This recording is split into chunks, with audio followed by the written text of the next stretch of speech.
तुम कभी लाइफ में आगे ही नहीं बढ़ पाओगे अगर तुमने खुद पे काम करना स्टार्ट नहीं किया।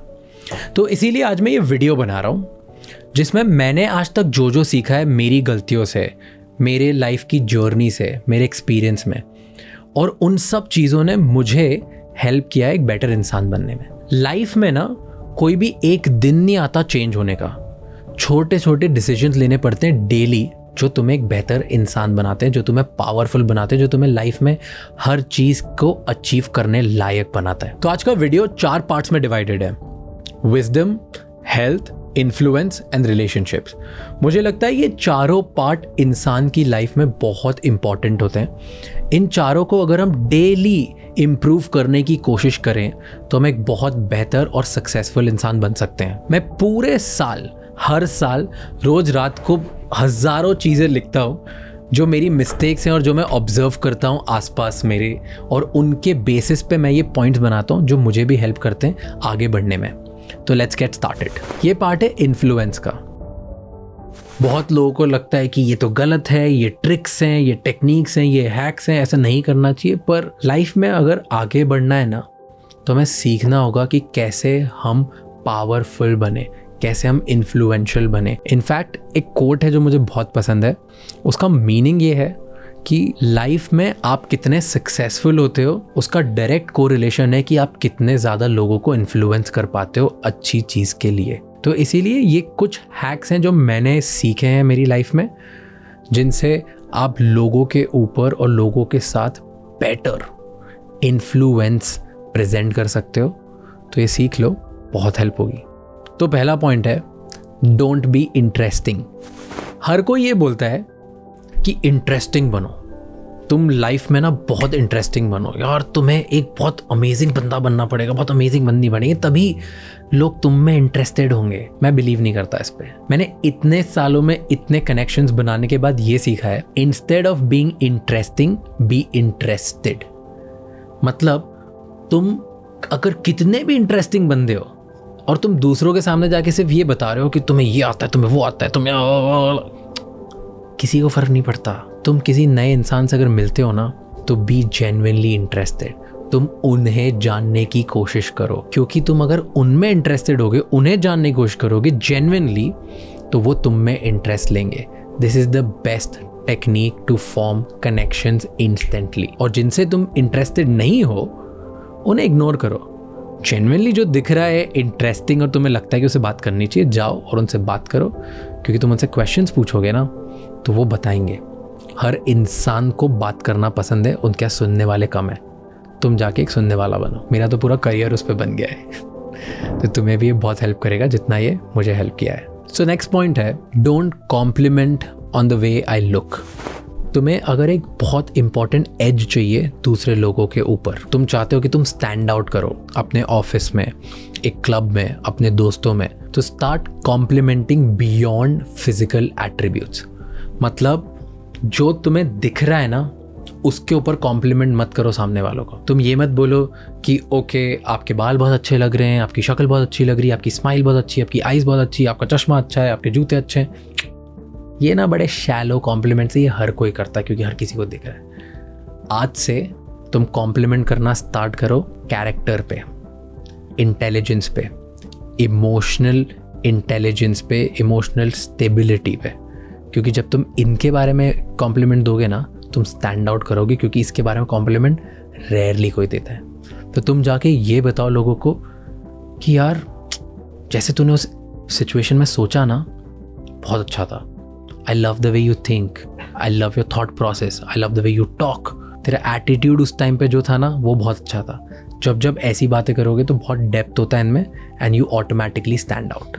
तो नेक्स्ट पॉइंट है, डोंट आस्क मी, रिक्वेस्ट मी। अगर हमें किसी से कुछ काम कराना हो तो हम क्या बोलते हैं? क्या आप मेरे लिए कर दोगे? क्या आप मेरे लिए पानी लेके आ जाओगे? क्या आप मेरे लिए वीडियो एडिट कर दोगे? क्या आप मेरे लिए ईमेल भेज दोगे? क्या आप मेरे लिए फ़ोन कर दोगे? क्या मेरे लिए आप उससे बात कर दोगे? ये ना तरीका थोड़ा सा गलत है। अगर हमें शॉर्ट किसी से काम करवाना हो तो हमें क्या करना चाहिए? हमें ना सेंटेंस स्टार्ट करना चाहिए, please, instead of asking a question, could you do this for me. हमें स्टार्ट करना चाहिए, please do this for me. हमें हर सेंटेंस के पहले ये लगा देना चाहिए कि प्लीज़ मेरे लिए कर दे, प्लीज़ मेरे लिए वीडियो एडिट कर दे, प्लीज़ मेरे लिए व्हाट्सएप मैसेज भेज दे, प्लीज़ मेरे लिए उससे बात कर दे। इसमें क्या होता है, तुम सटली सामने वाले को बता रहे हो कि ये उसे करना है, but at the same time तुम उसको एक हम्बल टोन से पूछ भी रहे हो या उसे रिक्वेस्ट कर रहे हो कि प्लीज़ ये मेरे लिए कर दे। So instead of asking a question, start telling people and start that sentence with please. Next point है, I really appreciate that you told me this. अगर तुम किसी से बात कर रहे हो और तुम्हें उससे और ज़्यादा बातें निकलवानी है या तुम्हें उससे और ज़्यादा अपना रिलेशनशिप डीप करना है या तुम चाहते हो कि सामने वाला और तुम्हें कुछ चीज़ें शेयर करे, तुम ये ट्रिक यूज़ कर सकते हो। तो तुम क्या करोगे, जब भी कोई तुमसे कुछ भी शेयर करेगा, तुम्हारा दोस्त, तुम्हारा कॉलीग, एक स्ट्रेंजर, बहुत नॉर्मल चीज़ भी अगर वो शेयर करे, तो तुम्हें बोलना है, I really appreciate that you share this with me. मैं बहुत अप्रिशिएट करता हूँ कि आपने मेरे साथ ये शेयर किया। जैसे ही तुम सामने वाले का शेयरिंग वैलिडेट करते हो, वो और ज़्यादा ओपन हो जाता है और चीज़ें बताता है। ये हम पॉडकास्ट में यूज़ करते हैं। ये मेरे एक मेंटोर ने मुझे ये टेक्निक बताई थी एंड उसके बाद से मैंने जब से पॉडकास्ट में स्टार्ट करी, ये मैंने लाइफ चेंज देखा। तो आप भी ये यूज़ कर सकते हो अगर आप चाहते हो दूसरे लोग आपसे और ज़्यादा चीज़ें शेयर करें। फिर नेक्स्ट पॉइंट है, किल देम विथ काइंडनेस। अगर आप एक आर्ग्यूमेंट में हो, डिस्कशन में, एक फाइट के बीच में हो और आप चाहते हो कि ये सिचुएशन डिफ्यूज़ हो जाए, थोड़ी स्टेबलाइज हो जाए, तो आप एक चीज़ कर सकते हो कि सामने वाला जो भी बोल रहा हो ना, उसके बाद आप 1 सेकंड का पॉज लो, उसकी फीलिंग को वैलिडेट करो और फिर एक कॉम्प्लीमेंट कर दो। तो मैं मेरी लाइफ का एग्जांपल देता हूँ। सो मेरी गर्लफ्रेंड ना, वो छोटी छोटी बातों पे कभी कभी मुझसे लड़ लेती है एंड उसे ना सब याद रहता है कि 1 साल पहले क्या, 2 साल पहले क्या, 10 साल पहले क्या, 15 साल पहले क्या, उसको सब बचपन की बातें भी याद रहती है। जो बता दो उसको हमेशा याद रहता है। तो वो हमारी फाइट्स के बीच में वो चीज़ें वो लेके आती है एंड देन जब वो लड़ रही है और मुझे बोल रही है कि यार ये तूने तब किया था, ये तूने तब किया था, तो उस टाइम पे मैं ना एक छोटा सा एक पॉज लेता हूँ और फिर मैं बोलता हूँ कि हाँ यार, ये जो तू बात बोल रही है वो वैलिड पॉइंट है, पर वैसे पता है ये तो मानना पड़ेगा कि तेरी मेमोरी बहुत सही है, क्योंकि तुझे हर चीज़ याद रहती है, जो चीज़ तुझे अफेक्ट करती है वो तुझे याद रहती है। मुझसे तो हो ही नहीं पाता यार। This is so good about you. तुझे ना हर छोटी छोटी चीज़ का ध्यान रहता है। जैसे ही जब मैं ये इस बात पे कॉम्प्लीमेंट कर रहा हूँ तो उसका फोकस पूरा लड़ाई और अटैक से हट के इस पे चले जाता है एंड थोड़ी सी स्टेबलाइज होती है। क्योंकि रियलिटी में भले वो मेरी गर्लफ्रेंड हो या मेरी मॉम हो या मेरे डैड हो या कोई भी आपका पार्टनर हो या जो भी सामने वाली पार्टी है, उन्हें भी अटैक तो करना नहीं है। वो उस टाइम पे हाइपर इमोशनल है, इसकी वजह से वो बहुत तेज़ी से आपकी तरफ आ रहे हैं। तो उसको डिफ्यूज़ करना, उसको स्टेबलाइज करना बहुत ज़रूरी है। और जैसे ही आप ये करते हो, थोड़ा सा टेंशन शिफ्ट करते हो, सामने वाला भी नॉर्मल होता है और फिर वो आगे की कॉन्वर्जेशन नॉर्मली चलती है instead of just in an attacking zone. आप भी ट्राई कर सकते हो, it always works. Next point है, ओनली रिमेंबर स्टार्ट और एंड। एक क्वेश्चन है तुम सबके लिए, तुम्हें ये याद है कि तुमने कल क्या किया था? आई एम श्योर मेजॉरिटी लोगों को ये याद होगा कि कल या तो रात को क्या किया था या सुबह क्या किया था। क्योंकि मेजॉरिटी लोग, 90% से ज़्यादा लोगों को ये याद रहता है कि उनका दिन स्टार्ट कैसे हुआ था या एंड कैसे हुआ था। तुम अब इस फैक्ट को अपने बेनिफिट की तरह यूज़ कर सकते हो। मान लो तुम किसी जॉब इंटरव्यू पे जा रहे हो, तो ट्राई करो कि तुम या तो फर्स्ट 1-2 कैंडिडेट्स में से हो या लास्ट 1-2 कैंडिडेट्स में से हो। तुम अगर बहुत एक इंपॉर्टेंट मीटिंग लेने जा रहे हो या तुम फंड रेजिंग करने जा रहे हो या तुम्हें पता है कि ये बहुत क्रूशियल मीटिंग है, तो तुम या तो डे के स्टार्ट में करो या डे के एंड में करो। तुम्हें पता है कि तुम डेट पे जा रहे हो या तुम्हें किसी को इम्प्रेस करना है या किसी से मिलना है या तुम किसी से फर्स्ट टाइम मिल रहे हो, तुम्हें अपना अच्छा इंप्रेशन देना है, तो ये ट्राई करो कि वो या तो डे की लास्ट मीटिंग हो या डे की फर्स्ट मीटिंग हो। क्योंकि मेजॉरिटी लोगों को वो ही याद रहता है जो उन्होंने या तो स्टार्ट में किया था या एंड में किया था, और फिर वो उसके बारे में ज़्यादा सोच रहे होते हैं और उस चीज़ का इम्प्रेशन लंबे समय तक रहता है। तो इस फैक्ट को अपने बेनिफिट की तरह यूज़ करो। ये पार्ट है रिलेशनशिप्स। रिलेशनशिप्स ना सिर्फ girlfriend boyfriend, husband wife, partners के बीच में नहीं होती। रिलेशनशिप हर दूसरे इंसान के साथ होती है। एक स्ट्रेंजर के साथ भी एक बहुत ब्यूटीफुल रिश्ता होता है। एंड मुझे लगता है रिलेशनशिप्स 2 लोगों का इक्वल पार्ट है, पर चूँकि मैं कोशिश कर रहा हूँ मेरी रिलेशनशिप बेटर करने में, तो मेरा इस पर ज़्यादा इन्वॉल्वमेंट है। और यही पर्सपेक्टिव आपको भी रखना चाहिए कि आप एक बेहतर पार्टनर बनो, ताकि सामने वाला पार्टनर ऑटोमेटिकली आपके साथ लेवल मैच करे और आपकी रिलेशनशिप और बेटर हो जाए। अब ये सारे पॉइंट्स उसी बारे में है कि कैसे आप खुद को एक रिलेशनशिप में बेटर बना सकते हो ताकि आपकी लाइफ का जो सबसे इम्पॉर्टेंट पार्ट है वो और ब्यूटीफुल होते जाए। तो ये पॉइंट है, डोंट कमांड एंड कंट्रोल। हम हमेशा जब भी हमारे कॉलीग के साथ रहते हैं हमें क्या लगता है कि मैं उसको एक काम बोलूँ और वो हो जाए। हम जब भी किसी को लीड करने की कोशिश करते हैं लाइफ में तब हमें क्या लगता है ये मेरी बात सुन ले और हो जाए। हम हमेशा कमांडिंग और कंट्रोल मोड में होते हैं। एंड अगर हमें किसी से कुछ काम करवाना है और वो रिलेशनशिप अच्छी भी चलानी है तो हमें कमांड और कंट्रोल मोड ना छोड़ना पड़ेगा, हमें क्वेश्चन एंड सपोर्ट मोड पे जाना पड़ेगा। फॉर एग्जाम्पल, अगर मेरा एक एम्प्लॉई है और मैं उसे हर बार सिर्फ ये बोलता हूँ कि यार ये सेल नहीं हो पाई, मुझे अब सेल करके दे, ये वीडियो अच्छा नहीं आया, मुझे वीडियो अच्छा बना के दे, अरे ये करके दे, अरे वो करके दे, तो हमेशा मैं कमांड कर रहा हूँ और सामने वालों को लगेगा कि यार ये क्यों बोलता रहता है, ये क्यों इरिटेट कर रहा है। तो इसलिए मैं 90% ऑफ द टाइम्स क्वेश्चंस पूछूंगा या सपोर्ट करूँगा। तो मान लो मुझे मेरी सेल्स बढ़ानी है तो मैं उसे instead of giving an order, मैं उसे ऑर्डर देने की जगह ये बोलूँगा कि यार लास्ट मंथ की ना सेल अच्छी नहीं हुई थी, बता कैसे बढ़ाएं। मैंने क्वेश्चन पूछा। या मैं ऐसा बोलूँगा कि यार लास्ट मंथ की सेल अच्छी नहीं हुई थी, इस मंथ अपन दोनों मिलके ऐसा क्या करें जिससे बढ़े, देखो अगर कुछ प्रॉब्लम भी हो ना तो मुझे बताना, मैं आके करूँगा, साथ में करते हैं भाई। जब मैं बार बार उसे ये रियलाइज़ कराऊँगा और बार बार ये बताऊँगा कि हम दोनों साथ में ये कर सकते हैं, तब उसे ट्रस्ट होगा। एंड जब वो ट्रस्ट होने लग गया तब मैं सिर्फ 10% सिचुएशंस में कमांड या कंट्रोल कर सकता हूँ। एंड नेक्स्ट टाइम वो मुझे डाउट नहीं करेगा कि ऐसा क्यों बोल रहा है। एंड ये हर रिलेशनशिप में हो सकता है। आप सामने वाले को ये रियलाइज़ कराओ कि आप हमेशा हो उसके लिए, आप ये रियलाइज़ कराओ कि आप चाहते हो साथ में इसको बेटर बनाना, इंस्टेड ऑफ उसके ऊपर सिर्फ ये थोपना कि तूने ये नहीं किया, तू अगली बार करके देना। क्योंकि जब तक सामने वाले को आपके ऊपर ट्रस्ट नहीं होगा तब तक आप कमांड और कंट्रोल भी नहीं कर सकते रिलेशनशिप को। जब आप ट्रस्ट बना लोगे तब आपकी रिलेशनशिप बेटर हो जाएगी। एंड ऐसा ही सामने वाला आपके साथ करेगा और आप उसके साथ करोगे, तब एक रिलेशनशिप बेटर बनेगी। सो नेक्स्ट पॉइंट है, डोंट हैव मीनिंगफुल कॉन्वर्सेशंस। हमें ना हर कोई ये बोल बोल के प्रेशर करते जा रहा है कि डीप कॉन्वर्सेशन होनी चाहिए, मीनिंगफुल कॉन्वर्सेशन होनी चाहिए, वैल्यूएबल कॉन्वर्सेशन होनी चाहिए, कुछ एक गहरा मतलब होना चाहिए कॉन्वर्सेशन का। हर किसी से एक तुम गहरी दोस्ती करो, अच्छे क्वेश्चंस पूछो, कुछ अच्छी बातें करो। क्यों इतना प्रेशर क्यों लगा रहे हो खुद पे? आई थिंक रिलेशनशिप बेटर करने के लिए ना रैंडम और मीनिंगलेस कॉन्वर्सेशन होना चाहिए, फालतू बकैती होनी चाहिए।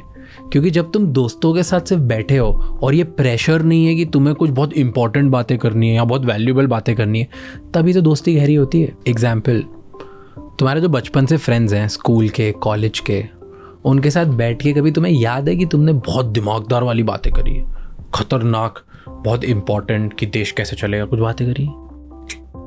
रैंडम सिर्फ बकवास करते हो तुम्हें यही नहीं पता आज तक कि तुमने कौन सी इंपॉर्टेंट बात करी हो या कोई इंसान भी उसमें से इंपॉर्टेंट है। तुम्हें कुछ नहीं पता है, कोई इंपॉर्टेंट बातें कर भी सकता है, तुम्हें उसकी एबिलिटी भी नहीं पता।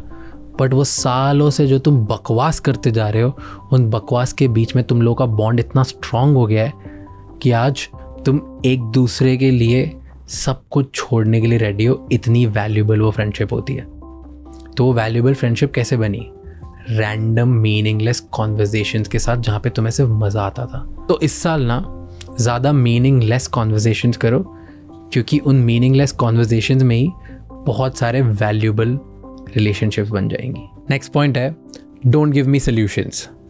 जब भी ना तुम्हारा पार्टनर, तुम्हारा husband, wife, girlfriend, boyfriend, brother, mother, father, sister, कोई भी तुम्हारे पास आ रहा है और वो वेंट कर रहा है, वो बता रहा है कि यार उसने मेरे साथ बहुत बुरा किया, मेरा दिन बहुत बेकार गया, मेरे साथ ये हुआ, मेरे साथ वो हुआ, मेरे साथ ये इतनी सारी प्रॉब्लम्स हो गई, बहुत सारी चीज़ें आके वो बता रहा है, तो उस टाइम पे ना प्लीज़ उसे सल्यूशंस मत दो। उस टाइम पे उसकी बातें सिर्फ सुनो, क्योंकि उस टाइम पे वो इंसान तुमसे सल्यूशंस नहीं चाहता है, वो चाहता है कि उस टाइम पे कोई उसकी बातें सिर्फ सुन ले। तो मैं ना कल की बात बताता हूँ। मैं मेरी गर्लफ्रेंड के फ्रेंड्स के साथ बाहर जा रहा था, तो मेरी गर्लफ्रेंड के फ्रेंड्स ना लेट हो गए और मैं मेरी गर्लफ्रेंड को बोलने लग गया, यार ये हमेशा लेट हो जाते हैं, हम लेट हो जाएंगे, वहाँ पहुँच नहीं पाएंगे, ये क्या हो रहा है, वो क्या हो रहा है, और मैं चिड़चिड़ करने लग गया। एंड उस टाइम पे वो मुझसे पूछ लगी तो मैं क्या करूँ, अच्छा तो क्या सोल्यूशन है, अच्छा तो ये बता दूँ क्या, अच्छा ये कर दूँ क्या। वो मुझे इंस्टेंटली बोलने लग गई कुछ ना कुछ।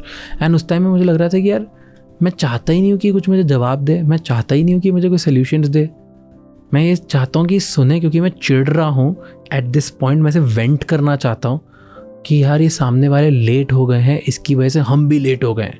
उसका कोई सोल्यूशन भी नहीं था, उसका कोई आंसर नहीं था, उस टाइम पे कुछ जवाब देने की ज़रूरत नहीं थी। मैं सिर्फ ये चाहता था वेंट करूँ।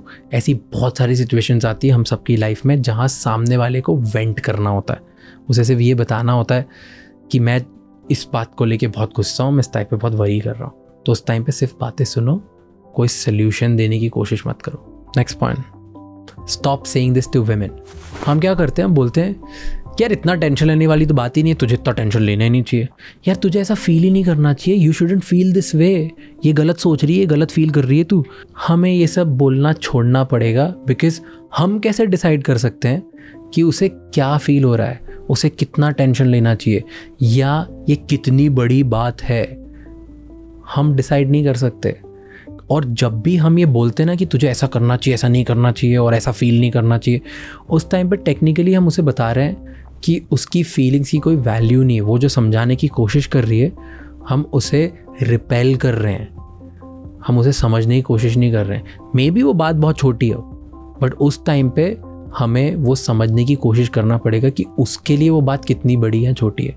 तो stop saying this to women and start understanding them in a better way. ये सेंटेंसेस ना अपनी डिक्शनरी से निकाल दो।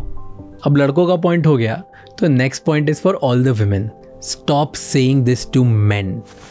तुम लोग क्या करते हो, तुम बोलते हो कि यार मैं तो तेरी प्रायोरिटी नहीं हूँ, तेरे दोस्तों के लिए तेरे पास बहुत टाइम है, व्हाट अबाउट मी। यार you shouldn't work that much, इतना सारा काम करेगा, मुझे तो प्रायोरिटी लिस्ट पे तूने कहीं रखा ही नहीं है, दिन भर काम ही करता रहता है, मुझे प्रायोरिटी नहीं देता है। यार तुम ना इन लोगों से बात मत किया करो, ये लोग तुम्हारे लिए अच्छे नहीं है, इससे दोस्ती क्यों कर रखी है, इससे क्या मतलब है, इसको क्यों करना। Stop doing these things. ये सब बातें बोल के आप मेन को फील करवा रहे हो कि you are trying to control their life. आप उन्हें बताने की कोशिश कर रहे हो कि किन लोगों के साथ उन्हें घूमना चाहिए, किन लोगों के साथ नहीं घूमना चाहिए, किधर उनका टाइम स्पेंड करना चाहिए, नहीं करना चाहिए, काम पर कितना टाइम देना चाहिए, घर पे कितना टाइम देना चाहिए।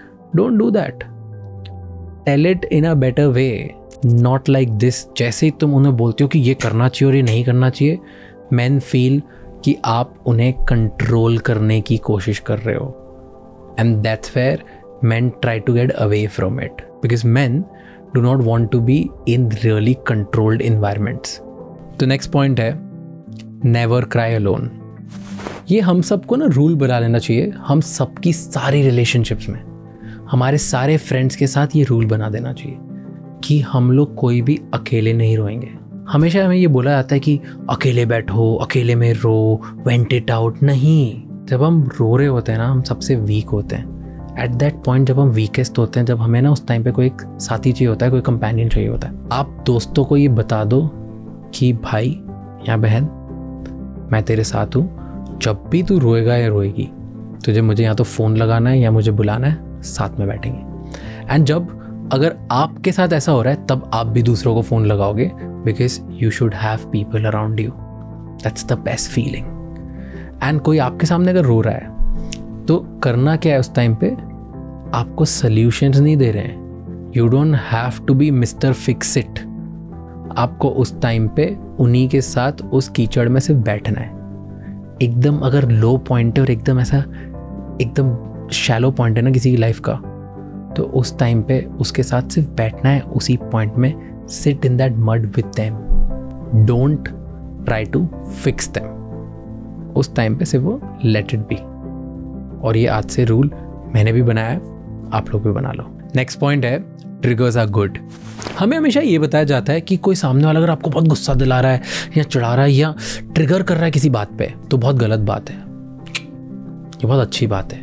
बिकॉज ट्रिगर ना एक अपॉर्चुनिटी है जिस पे आप सेल्फ रिफ्लेक्ट कर सकते हो और आप ये देख सकते हो कि यार मुझे क्यों इस बात पे गुस्सा आ रहा है, मैं क्यों इस बात पे चिढ़ रहा हूँ, मेरा कौन सा ऐसा चाइल्डहुड ट्रॉमा है जिसकी वजह से मुझे इस बात पे बहुत चिढ़ आती है, कौन सी ऐसी चीज़ है जो मैं खुद में फिक्स नहीं कर पा रहा हूँ या खुद में ऐसे फिक्स नहीं कर पा रही हूँ जिसकी वजह से मैं हर बार जब ये बात होती है तब बहुत चिढ़ जाती हूँ या चिढ़ जाता हूँ। ये एक अपॉर्चुनिटी है। हम जब भी ट्रिगर होते हैं उसके पीछे एक बहुत बड़ा रीज़न होता है कि वो बात हमें चुभती क्यों है। तो जब भी कोई ट्रिगर कर रहा है वो एक अपॉर्चुनिटी है हम सबको खुद को सुधारने के लिए।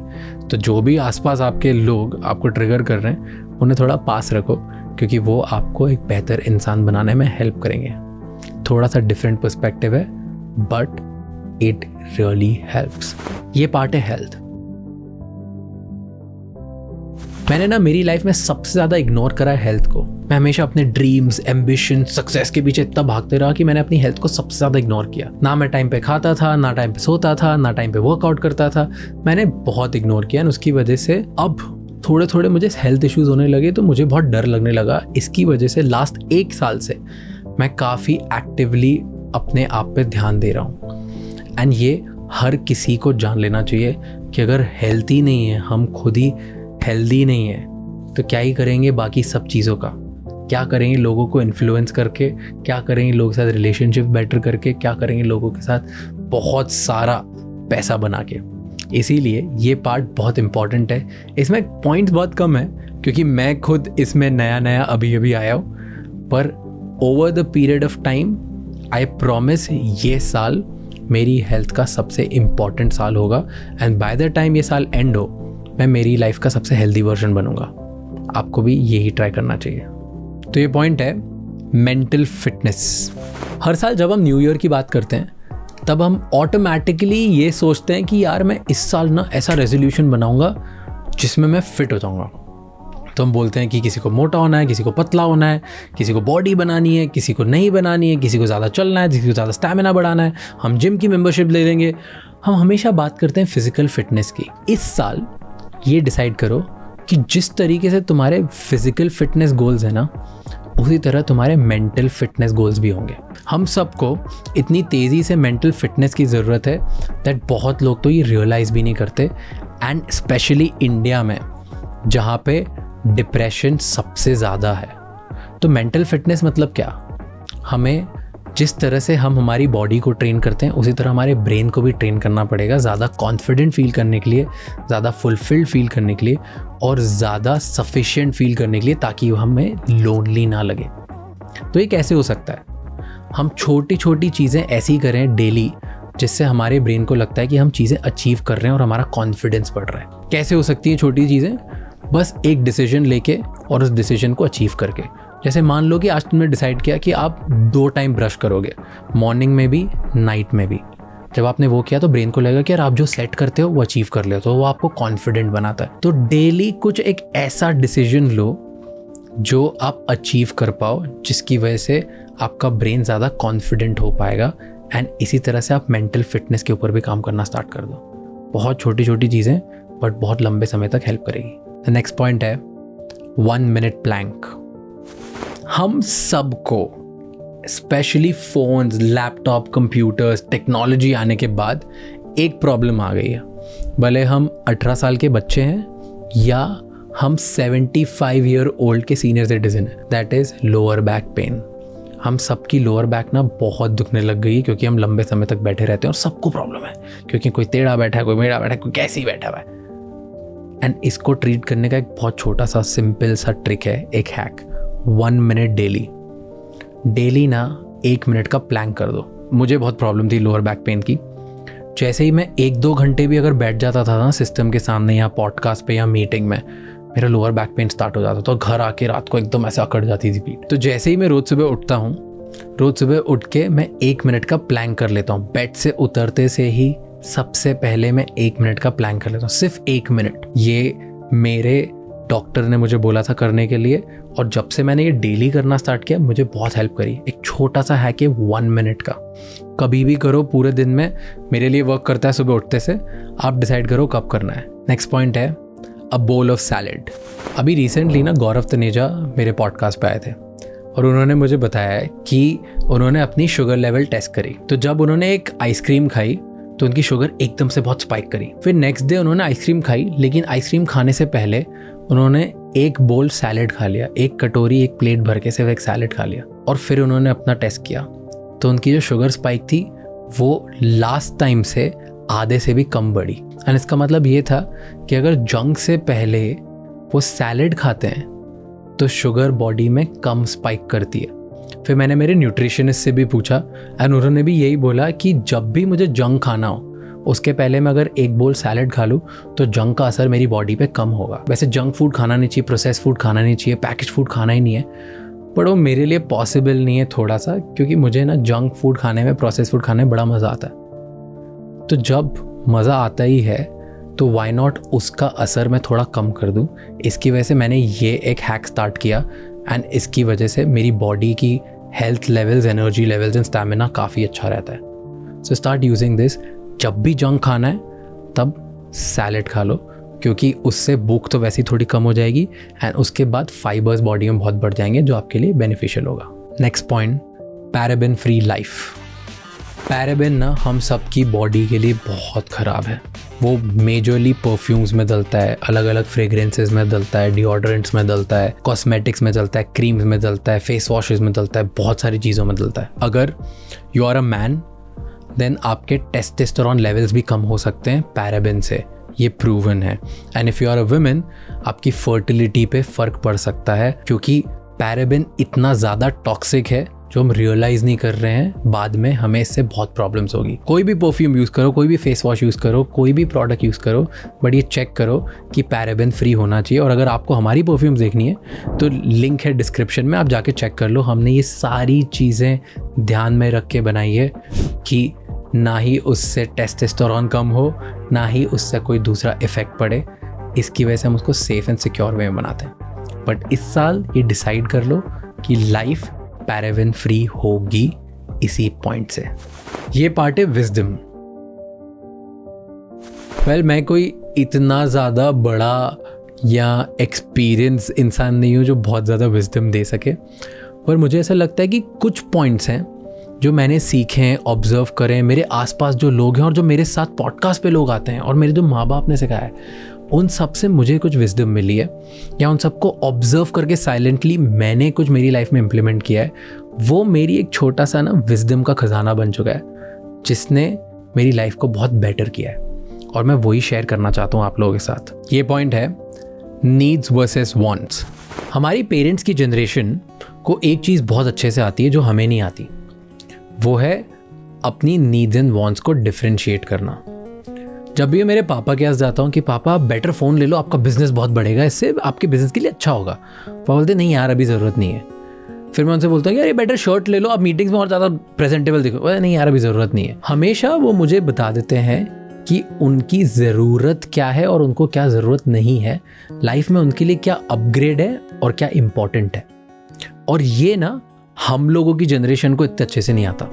हम लोगों को क्या लगता है कि यार मेरे पास तो अच्छा फ़ोन ही नहीं है, लेटेस्ट आईफोन नहीं है, इसकी वजह से मैं कंटेंट ही नहीं बना सकता। मेरे पास ना एकदम फुल फ्लेजेड सेटअप नहीं है पीसी का, बढ़िया लैपटॉप नहीं है, तो मैं एडिटिंग ही स्टार्ट नहीं कर सकता। मुझे ना बाइक चाहिए, नहीं तो मैं ऑफिस कैसे जाऊँगा। इतनी छोटी छोटी चीज़ों पर हम कंप्लेन करते हैं और हमें लगता है कि ये अगर नहीं होगा तो हम आगे का काम कैसे करेंगे। और वो सारी चीज़ें वांट्स होती है, नीड्स नहीं। तो हमें हमारी पेरेंट्स की जनरेशन से सीखना चाहिए कि ज़रूरतों को और चाहतों को डिफरेंशिएट कैसे करें, नीड्स क्या होती है, वांट्स क्या होती है। तो इसलिए आज एक बड़ा सा पेपर लो और उसमें एक साइड लिखो नीड्स, एक साइड लिखो वांट्स।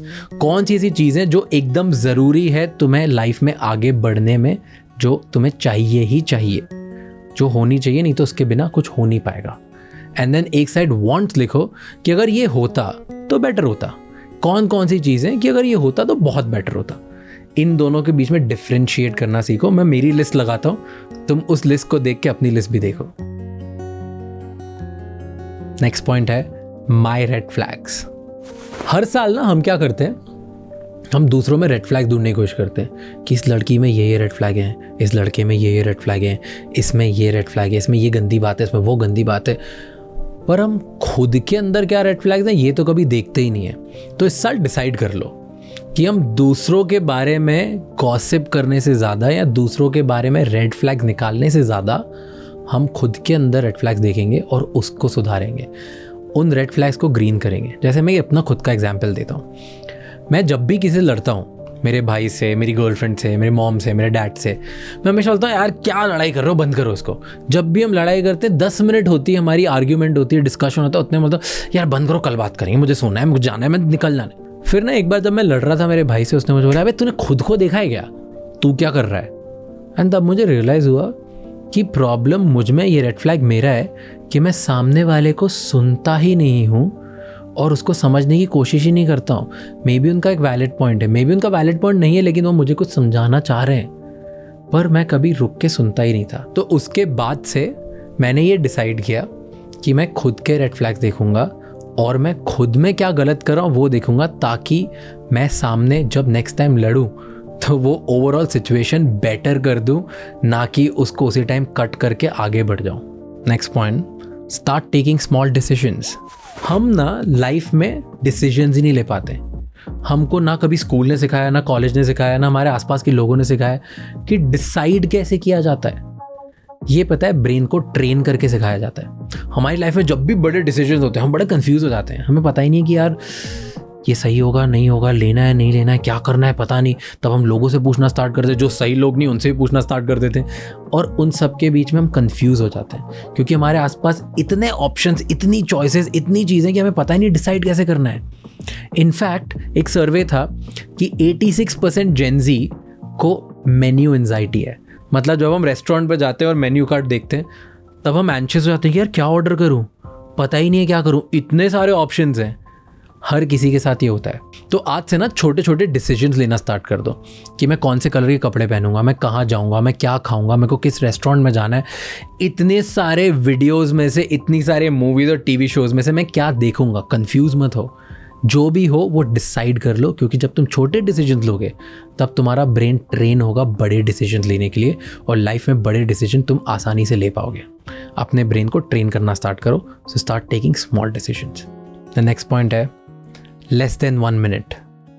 इस साल ये डिसाइड कर लो कि किसी भी चीज़ को करने में अगर 1 मिनट से कम लगता है तो वो उसी टाइम कर लो, क्योंकि जो 1-1 मिनट की चीज़ हम पेंडिंग करते थे ना, तो ऐसे प्रोक्रेस्टिनेट करते हैं, अरे कल कर लूँगा, अरे कर लूँगा, अरे कर लूँगा, अरे कर लूँगा, वो होती ही नहीं और एंड में जाके बहुत सारी हो जाती है। एंड देन फिर हम रियलाइज़ करते हैं कि यार कुछ भी नहीं हुआ। मैं मेरा एग्जाम्पल देता हूँ। तो पहले ना मेरी मम्मी मुझे बोलती थी कि यार टीवी रिचार्ज करवा दे, इंटरनेट रिचार्ज करवा दे। मैं बोलता हूँ कर दूंगा, रात को कर दूंगा, हो जाएगा। पापा मुझे बोलते हैं कि इलेक्ट्रिसिटी बिल भर दे, इंटरनेट से भर दे, हमें नहीं आ रहा है। मैं बोला कर दूंगा यार, अभी हो जाएगा, ठीक है।